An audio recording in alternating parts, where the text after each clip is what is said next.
Tired of endless to-do lists and repetitive tasks eating away at your precious time?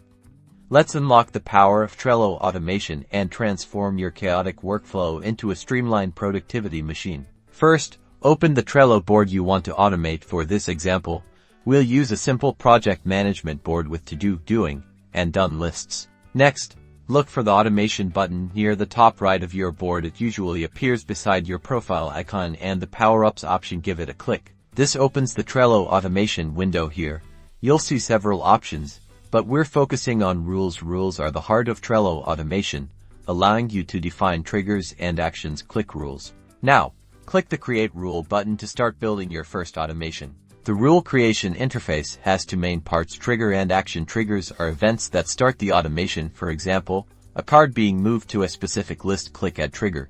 Choose a trigger that fits your needs. Let's select when a card is moved to a list. Specify the list, for example, Done. Now, let's define what happens when a card enters the Done list. Click Add Action. There are many actions to choose from. How about posting a comment to the card when it reaches the Done list to let team members know it's complete? Select Post a Comment. Customize the comment to say something like "This task is complete." Finally, give your rule a descriptive name, something like Done List Completion Notification, then click the Save button.